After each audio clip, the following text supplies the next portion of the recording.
Okay, let's take a look at this game. This is Cave Evil. Barely readable up there in the style. The art style is very much this black and white. What I'd call very fitting in terms of theme. This is one of the few games that I'm gonna really admit to saying, hey, this is really actually a thematic game in the sense that the cards, etc., the pictures on them, really capture the essence and mood a lot more. And most games don't really do that. Most games are trying to treat a subject matter to one degree or another, and they may not say they're doing that, but that's what they are intending to represent. Now, this actually does that as well.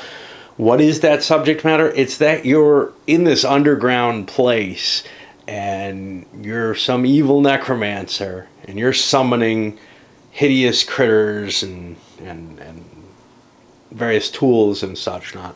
At the same time, you're digging through, and you've got a couple of different ways that you can win this game. I had to bring out first off, this was given to me as a review copy, apparently by people who really, for whatever reason, know what I do and like it, and thought they'd subjugate their game to this. There's a really amazing kind of intro video, but it doesn't cover the game at all.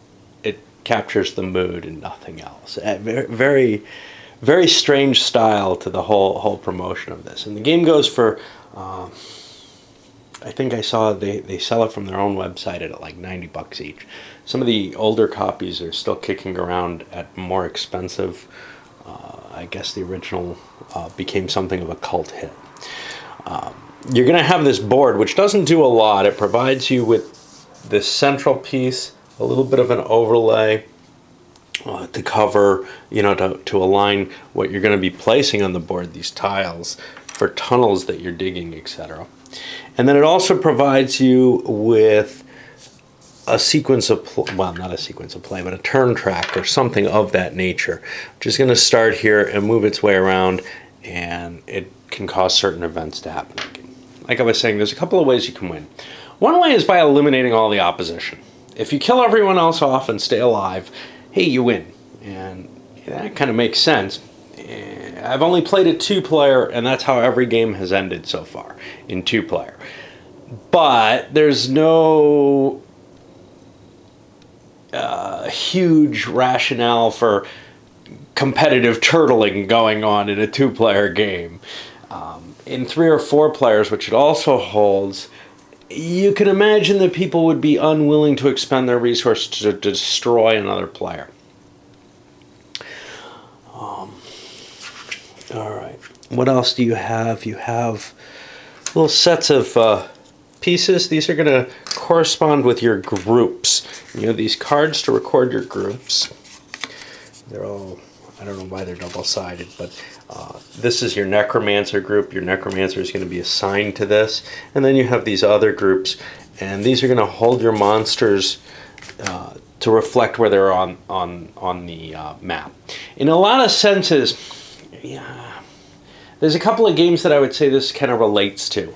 I would say it kind of relates to Magic the Gathering, if you could put it into a physical reality where you actually have a geometry of a map to cope with.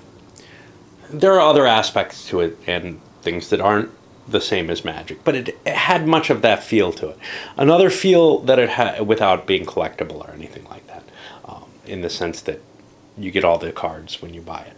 There is an expansion kit and a mounted board that's available for additional money, which could be kind of problematic because it could cause the counters to kind of be... so things can go off the map, essentially, like this. And if you had a raised map, this would be kind of at a higher level than other things. And whoops, that would be an issue. So, anyway. The other game, it kind of reminds me of a little bit of something like WizWar, but WizWar is humorous in nature. And this also matches, this is so dark in nature, and it really, really, captures and evokes that spirit in a way that Magic never really did for me. Magic was always kind of, I'm not sure this does for me either, but it really does for my wife. She looks at these, these characters on here, and really kind of draws her into the story or into the imagery of the game, to where she, has this additional sensation of it that I don't get with most board games, unless I'm picturing a battle, a war with units in formation. All right, the rule book is also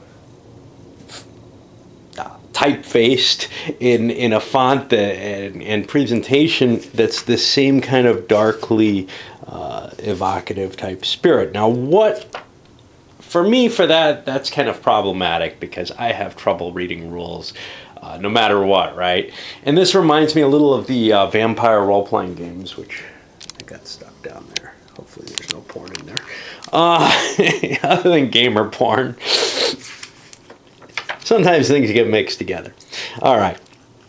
So let's take a look what else you have. You have many, many decks of cards. Now, this is going to be a deck for digging out these tiles.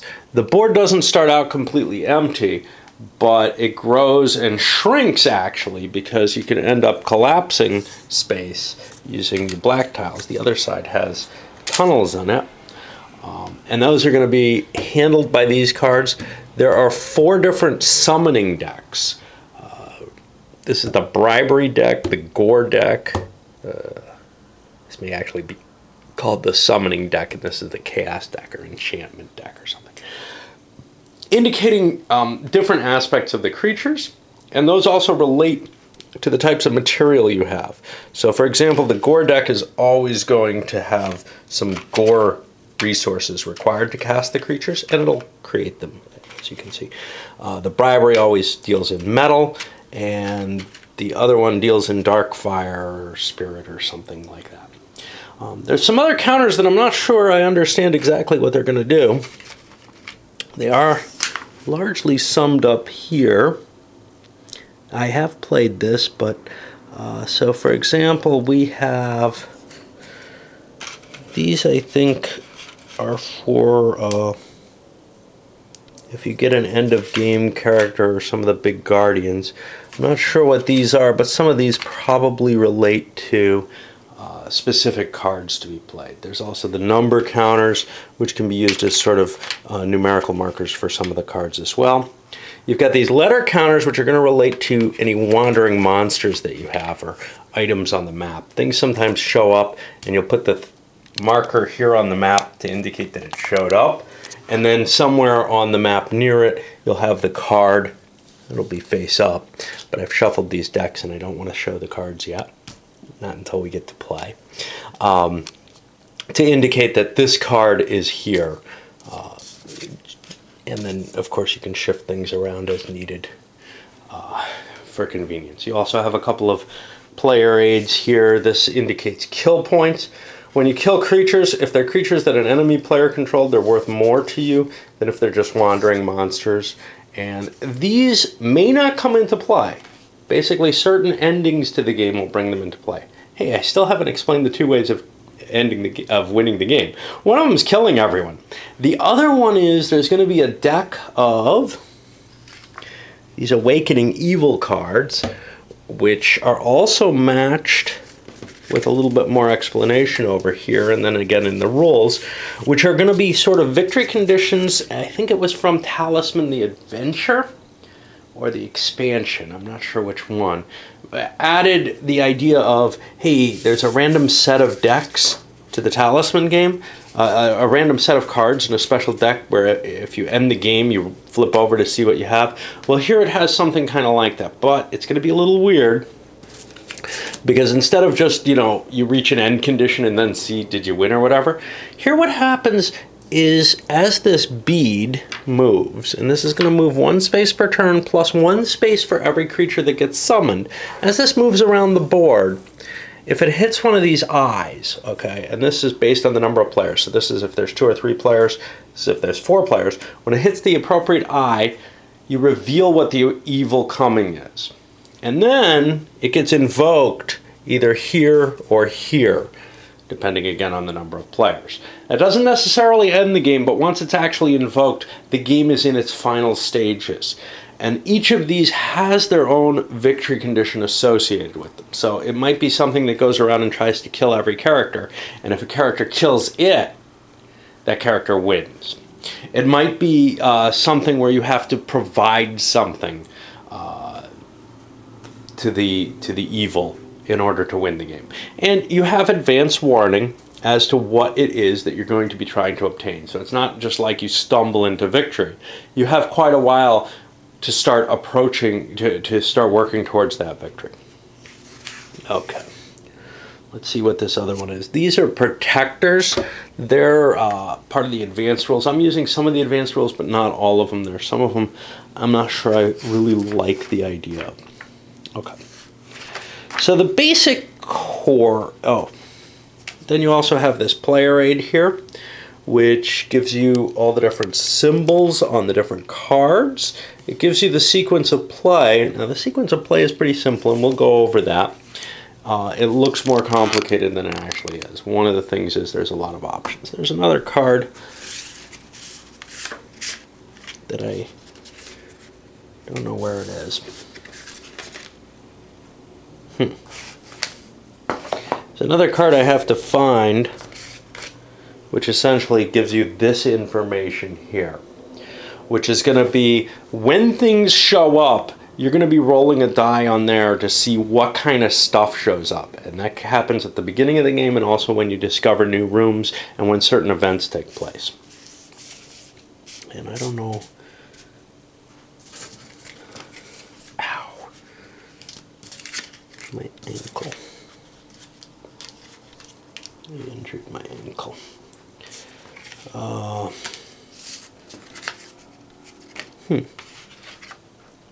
I don't want to pause the video because if I do, then I have to. And there's more tiles here. I just haven't punched them all out. If I pause the video, then I have to try to edit it, and that means sucking my computer into hell for a while. Well, I don't know where that card is. Maybe it's in one of these other decks, and I'll have to look for it. But this is exactly what it looks like. All right. So then you go through this setup procedure where you roll to see who's the first player. That person gets a random necromancer, each of which has their own powers. And they have a number, and all the critters kind of are like this too. They have some information on them that we have to go through. First up here is how fast they walk. Over here is their size. We have multiple different sizes, which are indicated here. They range from huge, large, actually I think that's medium. This is large, medium, small, and then this is trinket size, which doesn't take up any space at all. We'll get to the effects of that in a little bit. This here, ooh, they're different. This guy here has, that's a special ability. An amount of items that you can hold and or use at a given time. So there are going to be item cards in the game, which you assign to particular critters. And then over here, this indicates he's a spellcaster. I think there are other symbols. For example, there is that you can carry things but not use them in terms of items. Items and spells you have to be able to carry in order to use. To use a spell, you need a spellcaster. To actually use it, to use an item, you need somebody who has the ability to use items. You also have special abilities listed for each of the characters. Most of them are once per game events, although this guy can always carry and use 4 items. That's his special ability. All the critters, many of them have a special ability, most of them. And then you have a set of values going around in a little, almost like a clock face. And here they're all 12, but other critters have other values. Let's flip over on Necromonk. You start with one of these at the beginning of the game, and you start with a Necromancer. Your Necromonk is going to be significantly weaker in these numbers than your Necromancer. He also has costs. Not quite sure why. because you can't summon him normally, and you probably can't bribe him, but maybe there are effects. And otherwise he's similar. We have some information here which indicates the kind of species that you're talking about, and additional information here. Some of that is referred to in the cards. Every now and then a card will say something like, it affects all undead or something, and that's, you'll look here for that. You'll see, though, this guy has different values, and there's a list of what these values mean somewhere, what their names are. Here it is. Strength, special, dodge, bloodthirsty, armor, and weapons. And when you do combat, basically the attacker gets to choose one of these to fight in. Having a high value is important, and then the adjacent two are also going to be in play for that combat. So one issue that I've had with this game is you have to have a high level of awareness of what everything near you that you could fight or that could fight you has in terms of total values in all 6 of these positions, basically. That requires a lot of memory, understanding, assessing the cards, and it's not terribly easy to see an opponent's cards from sitting at a distance. That's the problem I had with Pax Porfiriana. Of course, in Pax Porfiriana, you're often looking to see if the other guy can just win the game at that point, and you're looking at all the different options for that. Here you're looking to see if that guy near you can attack you, and it can be a bit of a headache, there's no question there. All right. So, you start the game by getting your Necromancer, your Necromonk, and then you get a series of these summoning cards here, or invocation cards, I don't know what to call them. You're going to be getting 2 bribes, a construct, that's the gore-based, and a summons. You will not get a chaos. This is the order of how chaotic the decks are in terms of events. So you're going to see the greatest concentration of weird events here, and these are going to be more normal creatures and normal events. That doesn't mean necessarily they're going to be small or weak critters. There are big critters in all these decks. There are big items in all these decks. There's always a balance when you draw something big because you probably can't pay for it. But you'll see that that doesn't make it useless to you. All cards are useful to some extent. Of course, being dealt them might not be. Anyway, after you do this, then after you deal out these cards, then what you're going to do is each player constructs their sort of area of the map. And basically everybody's going to get, except in the 2-player game where you get a little bit more, one of these. This is your lair, and this is a great hall. And you'll also get, I don't know, this is like a tunnel, and this is a throne room. And you're going to be placing all of these. And first, each player in order places a lair, and you can't overlap anything, and you couldn't place this so that it's adjacent to more than 2 spaces. So you could do something like this, where you're digging out that way, and you have to put your lair in connection to that. Now the lair is kind of a weird piece. I have trouble aligning these and keeping them on the hex grid. The lair is kind of a weird piece because it's surrounded by kind of an armored shell. Nobody can dig through the lair. Nobody can collapse anything on the lair. These edges here, however, connect to normal tunnels, and you're allowed to do what I just did. These have to all be some distance away from each other, I think 6 hexes or something like that, which keeps the initial setup to be somewhat radial in order so that people aren't, slamming right into someone right away. Then each player in turn places one of these, first the tunnel, and then the little thing, the little throne room. Now these throne rooms are important. Your lair is important, very important, but the throne rooms, and because it has this crystal in it, each layer has this space in it. That's where you start, and A necromancer can be killed in one of two ways. He can be killed by just being hunted down and fought in the dungeon, or maybe an easier way is to hunt down and destroy his crystal, which defends with his strength. So there's a physical tie to the board that you have to maintain and defend. And that can become kind of tricky as you're out looking for resources. Out looking for resources? Yes. These things, at the beginning of the game, each of these little pits here, and there's going to be one per player plus one to begin with. In the two-player game, there'll be 2 throne rooms per player, so there'll be more pits. Each of those starts with a pile of random resources as generated by the card that I can't find over here. What you're going to do is you're going to roll a 4-sided die for, hey, what's there? And it's either going to be metal, gore, or fire, or a card. And then if it's one of the first 3, you roll again to see how much of that resource is there. If you roll for the card, you roll to see what kind of card is present. And that'll be either a wandering monster or an item or maybe a spell that you could pick up. Okay. So it kind of behooves you, since these are likely to be useful resources, to actually align this, and I believe this is actually legal, with your main pit.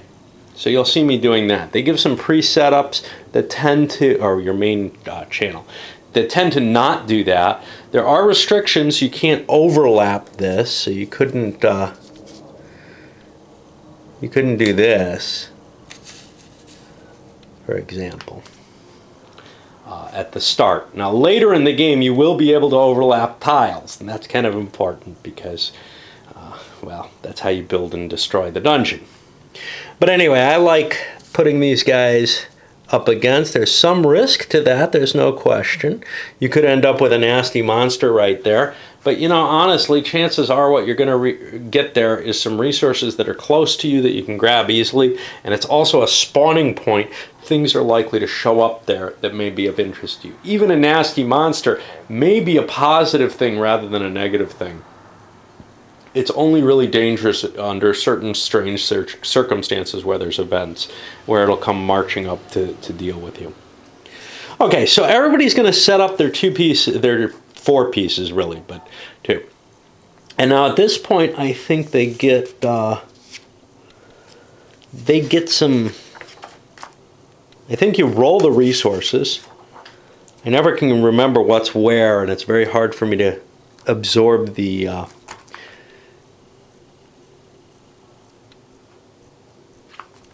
card. So here you're supposed to be given the start player necro token. I don't know what that is. I've got a bunch of these pairs of tokens that don't seem to be it. And then I've got these things which seem to align to either end game condition creatures or guardians in the game. So I don't know what that is. It's not this red dot. That's your awakening evil marker, and it's probably not one of these dice. So I don't know what it is. But some kind of token should be used to indicate who the first player is, because that's something you want to keep track of regularly. Anyway, each player in turn is then going to get 3 resources. I think it's after everything's rolled. They decide what they need. Now they have their cards, and those cards are going to come with a casting cost on them. For example, this card, if it were in your hand, would cost a metal, a gore, and a fire shadow, whatever. Which means if you wanted to invoke the critter, you would have to pay one of each of those at the appropriate time. Now, so you have some idea what things you want to spend and some idea what's near you that you can collect before you make that decision. All right, so on your turn itself, you've got the following phases. The first is combat adjacent opponents. If you're next to anything, an enemy squad, which will be reflected by one of these, or a wandering monster, which will probably be one of these tokens, or an awakened evil or something like that, you have to attack it. And we'll get to combat in a little while, but this is a normal attack that you're just forced to make at that point. At the beginning of the game, you're going to only be starting at your crystal, so you don't have to worry about that. The next thing you do is conjuration. You're allowed to pick from one of the 4 decks a card to draw. You pick it up, it's going to look very much like this Necromonk does, except it'll have different values. And you have to make an immediate choice. Do you want to put the card in your hand, and you have no hand limit here? Or do you want to discard the card for one of the resource types on it equal to the amount of that resource listed on the card? Some of these can produce tons and tons of resources, and those resources will go with your Necromancer stack, which will be here. All right. After that, you're allowed to do your actions with your squad, where you get to kind of move all your units around on the board. Now, a squad has a movement allowance equal to the slowest unit in it, but you're given a lot of leeway in terms of breaking a monster out of a stack and moving it. It looks to me, the way the rules are written, that you can move a single stack, 1 movement point to get it out of the way of another one, move the other one by with, say, 3 movement points, and then go back to that first stack and move it another movement point to get back to cover the space you need to. You have a lot of leeway into the order of the things you do in your turn. What you don't have leeway in, though, is how many of these you have, how many different stacks you can have. You have your Necromancer stack, which will always have your Necromancer, with one exception. One of the Necromancers can break into 2, and then he'll be in another stack as well. Yeah. And then you have 5 additional stacks that you can build. What that means is you lose a lot of flexibility if you have all 5 of those stacks on the board, because you can't just break a monster off and move it from one stack to another, and such not. All right. During this movement and actions, you've got, it looks like up to H. That's like 8 different things you can choose to do. And let's look at them. Invoke. This is generally something only your Necromancer can do. And what that is taking cards from your hand and bringing them into play, either in the stack with your Necromancer or next to him, by paying the costs for those cards.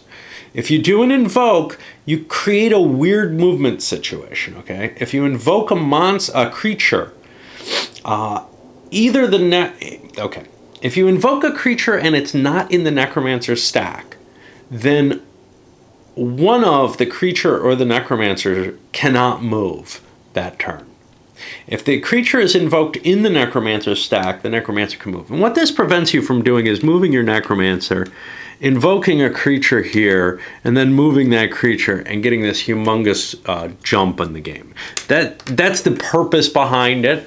It can be kind of irritating to remember, how to actually apply this and where it affects things. But that's what's behind the rule and why this exists. Okay. You're allowed to invoke as many things as you want at this point. So if you choose to do invocation with your Necromancer stack, if that's the action that stack has done, it can do it multiple times just by paying all the costs involved. The next thing is meditation. Meditation allows you to draw another one of these cards, but you can't discard it for resources. You must take it into your hand. Cast spells. Okay, if you have a spellcaster and he has spells in his squad, he doesn't have to actually be the one carrying them, you can take your action to cast the spells. But you can't do any of the other things in this. You can walk and cast spells, but you can't attack and cast spells. There's another factor to that, though. You can't dig and cast spells, stuff like that.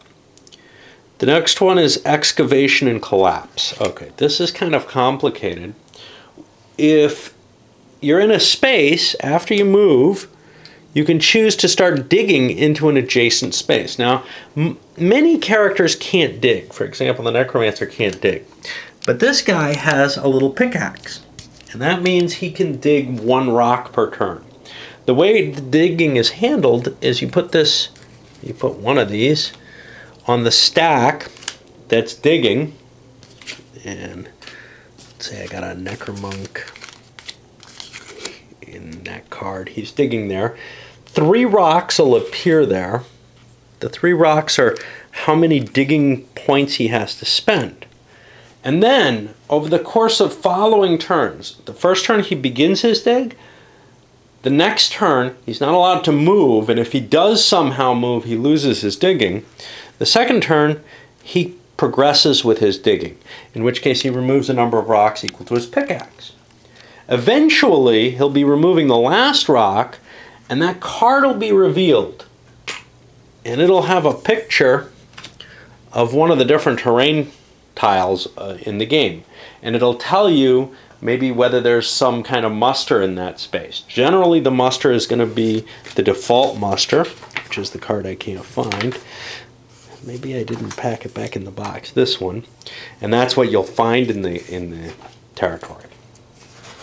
Sometimes, though, they'll have special events take place, etc. In fact, there are events that come out of these decks as well. Whenever you draw an event, it's put aside and it'll take place at the end of your turn. Okay, so when you do a conjuration, which is drawing the card, which you must do at the beginning of each turn, you might be getting an event. And if you meditate, you might be getting an event.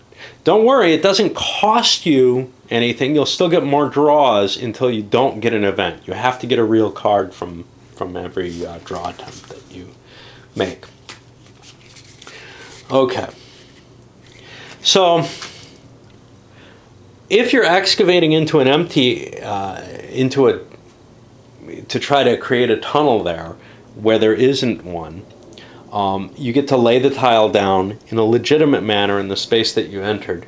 And you get, if there's any resources found in the space, you immediately get them in the squad that did the excavation. You also have the option to fall into the hex that you are excavating. Another option is you can try to collapse. The same procedure is followed and the same card is drawn, but there won't be a muster.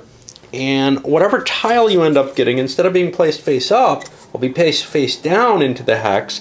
And what you'd want to be excavating collapsing is a space that already has been dug out. So you could do something like this and destroy some of the dungeon.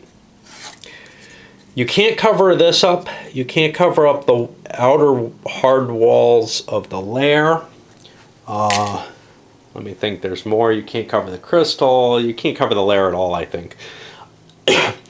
You can, with excavation and otherwise, go off the map, which can be kind of a problem because this guy's wandering around the track and he might end up, kind of in notional spaces, kind of in the dungeon.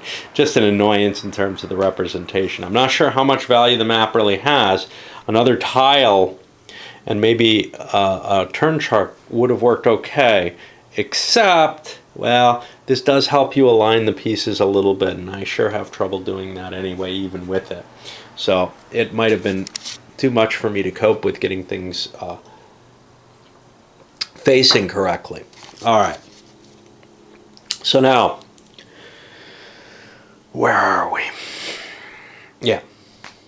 If you collapse a tunnel or a section of space, it can end up collapsing on top of someone. And that kind of traps them in the space they're in. It doesn't kill them or anything.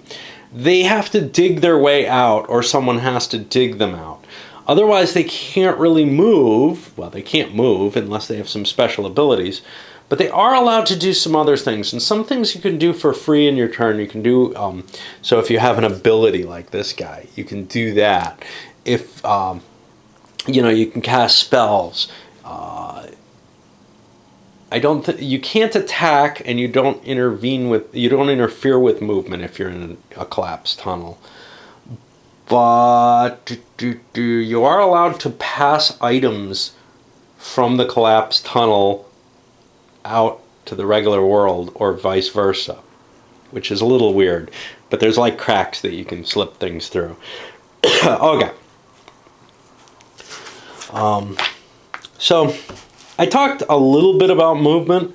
I wanted to talk a little bit more about some of the effects on movement, which has to do with, well, first of all, let's look at stacking. So you have a stacking limitation in any given hex. You're allowed to have one large creature in a space, or a medium and a small, or three smalls, and any number of trinket items or creatures.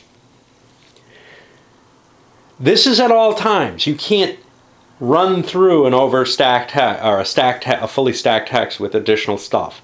You have to move things out of the way. Now you have very flexible movement, so that's not a big deal. Another thing is some of the special abilities violate the stacking. Is just to keep in mind. Another thing though is enemy units. When there's an enemy squad or a wandering monster or such not on the board, if you move adjacent to it, you have to stop.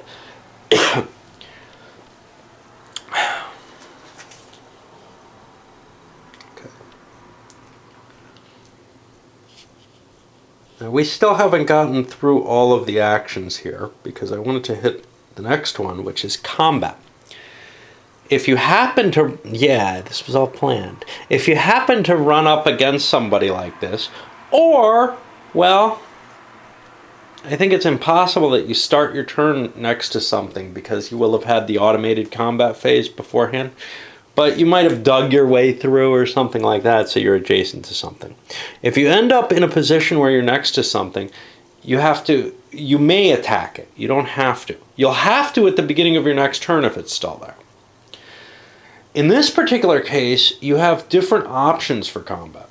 The normal combat at the beginning of the turn is to kill, but here you can choose to attack to subdue if it's a wandering monster, or bribe if it's a wandering monster. If it's an enemy squad, you have to try to kill it if you want to attack it. Unless there's some special rules on a card or something that allow otherwise. Combat works as follows. The attacker chooses a particular value he wants. His squad's value is added up in that position.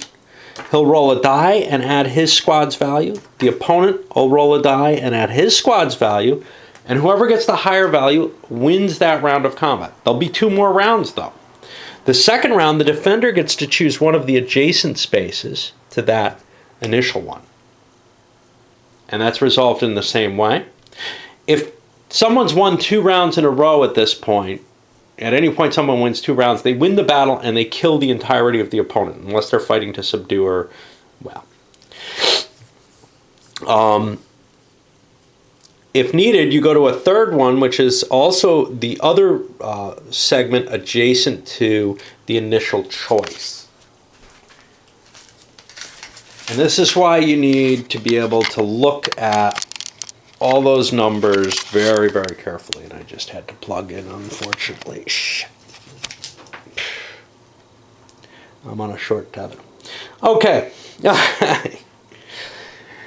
There are other kinds of combat, though. There's things like ranged combat, which work kind of like you'd expect, and the rules are very specific about and careful about how to go into it. But basically, I can shoot you from across the room, and you can't hurt me unless you got ranged combat too. And then, we all worry about their special cases to handle, and it all seems to work out well. Okay, let's keep looking here. All right. So now, this is hire and subdue. The way hiring works is instead of attacking, if you're facing a wandering monster, you can pay its summons cost, which is listed along here. You have to pay it in full from the squad that's adjacent to it, or a squad, or from squads that are adjacent to it. And then it becomes yours. It'll either form its own stack, and it'll probably have to move off a pit to do so. Or it can join a stack that a squad that'll already have that has space in it for that creature that's adjacent.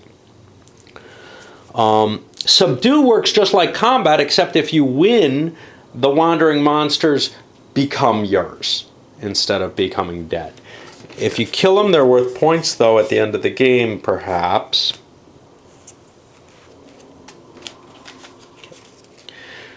The next ones here are complex. Sacrifice and flank excavation. They come in the advanced rules, and I'm not really familiar with them, so we'll hold off on them and see if there's anything that I haven't explained. there is. So, yeah. Some cards have this binding ability, which means it's a penalty that affects every opponent that they're fighting. So that can be very powerful against a large stack of units. Whenever you kill things, they produce gore based on their size. There's something called flanking combat, which basically allows, if you've got an unengaged unit next to the thing that you're attacking or that's attacking you, it adds its combat into sort of this multi-squad battle. But there are rules to cover that are very similar to the old Napoleon at Waterloo style wargame rules, which say how these flanking combats are allowed to actually occur and how they're not. Basically, you have to break it into multiple combats if you can, or you usually will have to break it into multiple combats if there's a lot of pieces on the board.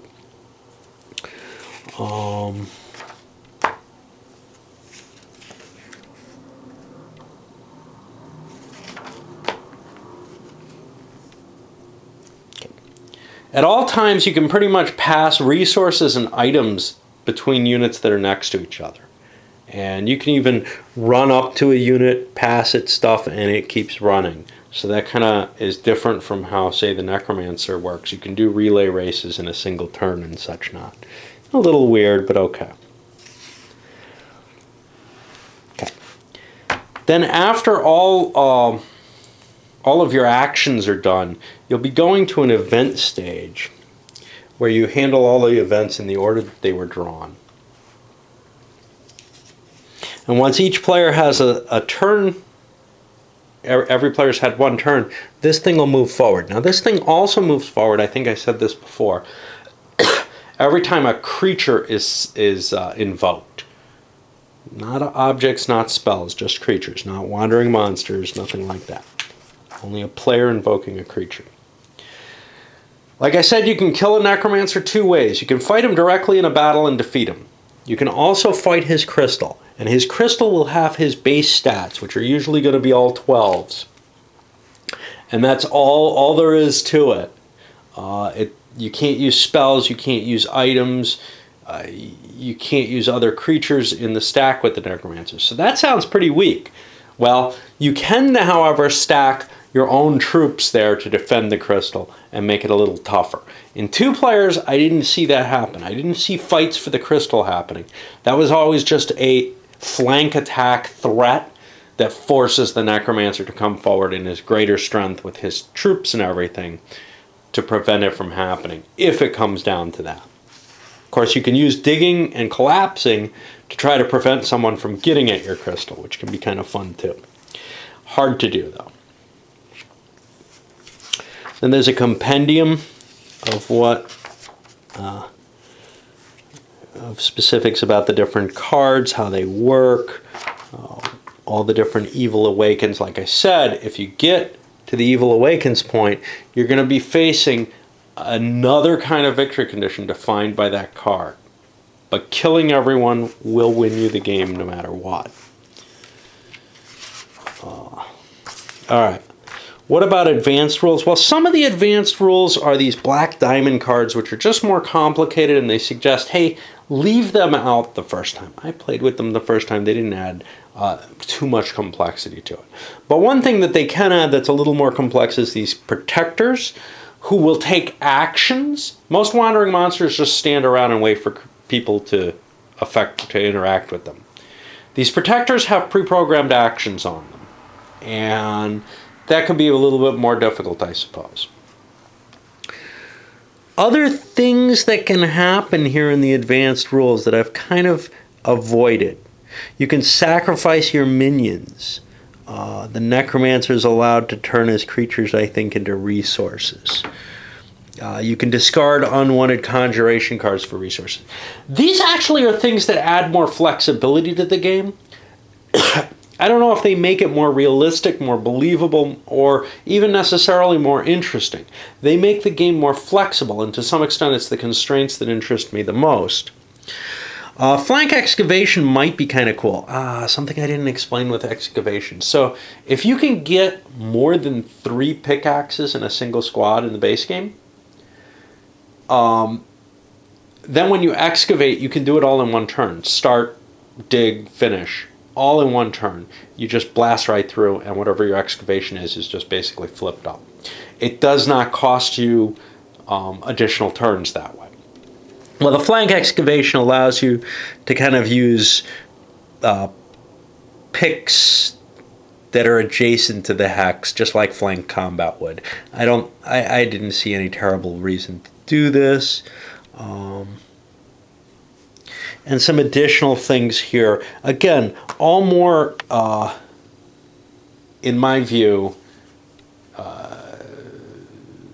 matters of making it easier, give you more choices, but the flexibility actually makes it, to me,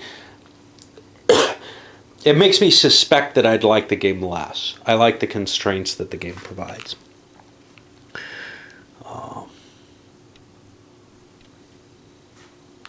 Here they talk about a longer set of rules. There's also a set of options somewhere to keep player elimination from ending the game.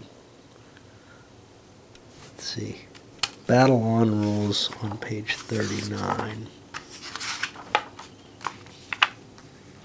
This is if you don't want player elimination, you get to keep playing with your squads, and if you take out an enemy's crystal, you get to bring your necromancer back into play with that as your home or whatever.